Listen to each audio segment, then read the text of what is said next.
Hello मंडळी, कसे काय मजेत ना? तर चला आज बनवूया आपण भजी. तर त्याआधी मी सगळे पालेभाज्या व्यवस्थित धुवून घेते.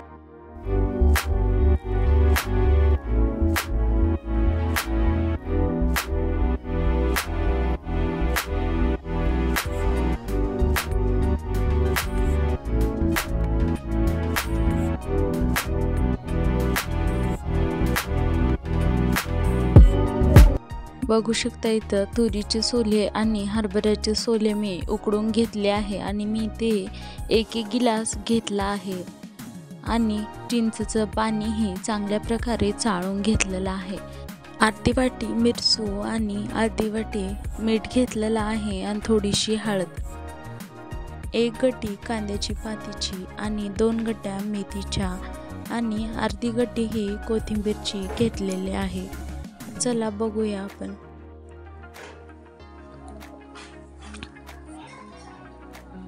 लसूण आणि कढीपत्ता, भजीसाठी लागणारं सगळं सामान हे तयार आहे. सगळे पालेभाज्याही तयार आहे. तर चला आपण भजीची प्रोसेस पुढची बघूया. तर यासाठी सगळ्यात आधी चुलीवर ठेवलेलं आहे पातेलं. त्यानंतर तेल टाकून घेऊन तेल गरम झाल्यानंतर त्यामध्ये राई टाकलेलं आहे. तर त्यानंतर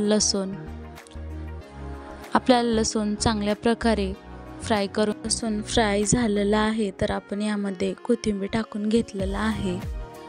कोथिंबीरलाही चांगल्या प्रकारे तळून घ्यायचं आहे. भजी हे आमची आई बनवत आहेत. तर चला बघूया आईच्या हातची चव. सगळ्यांनाच आईच्या हातचं जेवण आवडतं. तर चला आपलं हे फ्राय झालेलं आहे त्यामध्ये आपण टाकून घेऊया हे चिरलेली मेथी,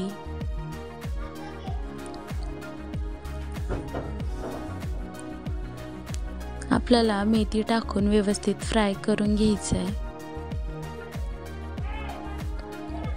सगळं तेलामध्ये मिक्स करून घ्यायचं आहे.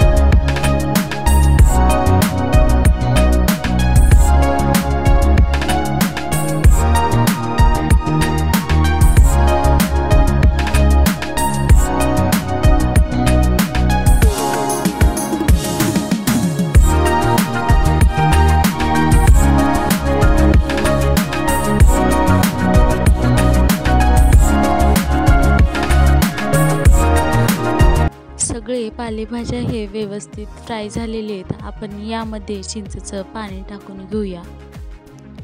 चिंचेचं पाणी कधीही घेताना चाळून घ्या. तर यामध्ये मीठ तुम्हाला लागल्यानुसार तुम्ही मीठ टाकू शकता.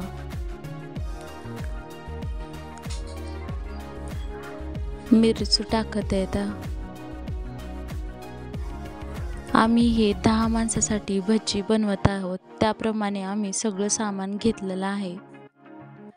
तुम्ही सगळं कम जास्त करू शकता तुमच्या बनवण्यानुसार.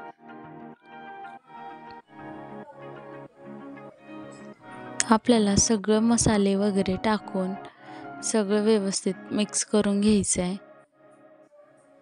आणि या पाण्याला उकळी येईपर्यंत आपल्याला ठेवून घ्यायचं आहे. तर आपल्याला लागणार आहे आता 5 वाट्या बेसनचं पीठ. पिठाला व्यवस्थित मिक्स करून घ्यायचं आहे.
तर चला, आपल्या पाण्यालाही उकळी आलेली आहे आणि पीठही व्यवस्थित मिक्स झालं आहे.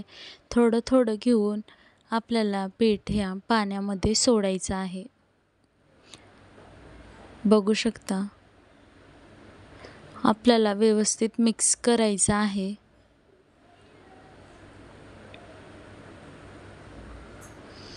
कलर किती छान दिसत आहे.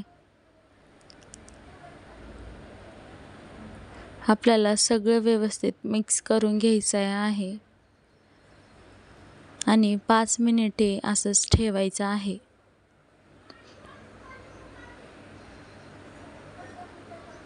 तर चला, 5 मिनिट झालेले आहेत. तर आपण यामध्ये उकडून घेतलेले हे सगळे सोले टाकून घेऊया.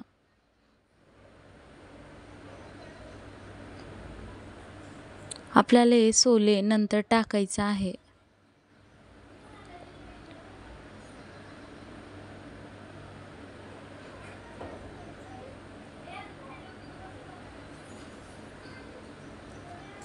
व्यवस्थित सगळं मिक्स करून घेऊया.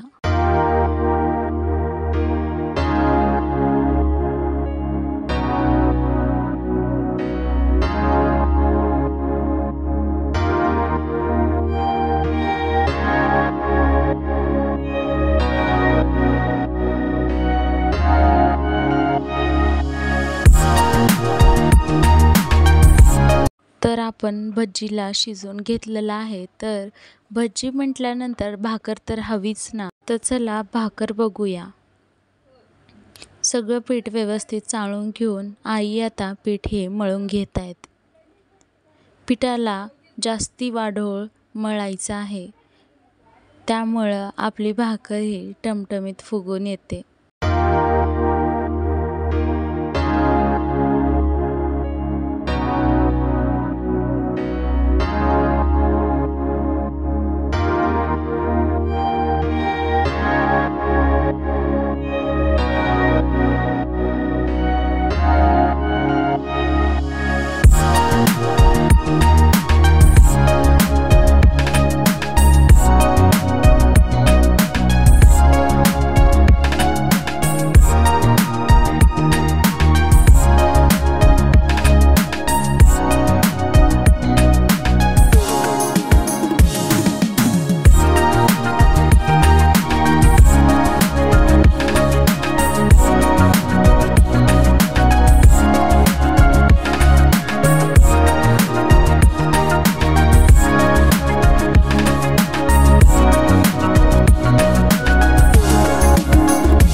आपली भाकर ही तयार झालेली आहे. बघू शकता तुम्ही, किती मस्त असं भाकर फुगत आहे.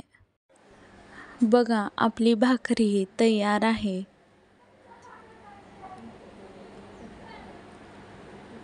तर चला, वाट कशाची बघूया, आपली ताट वाढून घेऊया. भज्जी ही चांगल्या प्रकारे शिजलेली आहे. किती चांगला कलर आहे भज्जीला, बघू शकता.